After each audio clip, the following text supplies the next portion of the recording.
Today we're going to be taking a look at the best front hitch options for the 2013 Chevrolet Silverado 3500. We'll start with the Draw-Tite here. This is part number 65068. We're going to follow that up with the Curt, part number C31023.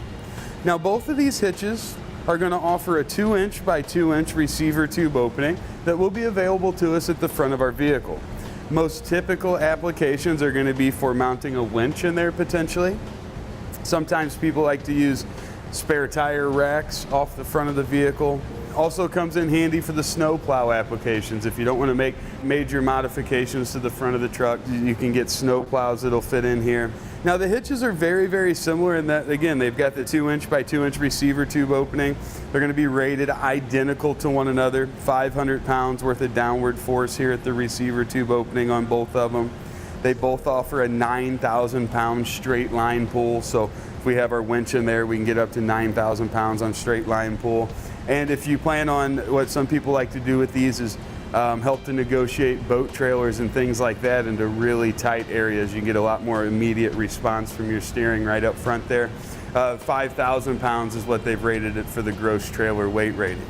However, the way they fit on the vehicle, they're a little bit different. Our Curt requires just a little bit of fascia trimming right around the receiver tube here, and it mounts pretty much to where it would come out underneath the bumper.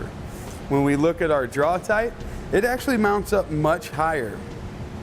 This is going to mount up to a point to where this would actually come out from behind your license plate. So in states where front license plates are required, you'll have to relocate that to keep it visible. States where it's not required, it's not so much of a hassle, but something you definitely want to keep in mind. Now the secure items in place, both hitches are going to use the 5/8 diameter hitch pinhole.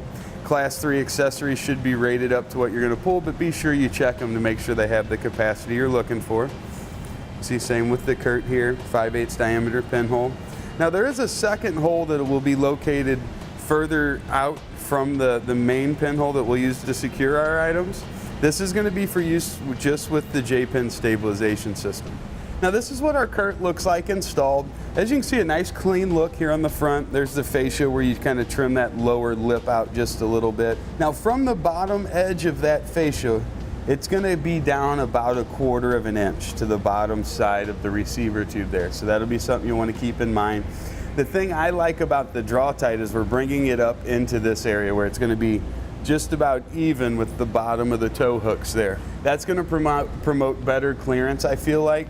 I think the one that's lower like this with the Curt, that's going to be really good for your snowplow applications, whereas if you're doing spare tire carriers, you're doing winches, if you want to move a boat around the house, I think that the higher one's going to be better. That way you won't have to have a big raised shank to get up to your boat trailer tongue. But again, it does require some modification and some relocation of the license plate if you do choose to do that and if it is required in your state. So definitely something to keep in mind. And that's going to complete our look at the best front mount hitches available for the Chevrolet Silverado 35. Click the link below to shop, learn more, or visit us at etrailer.com.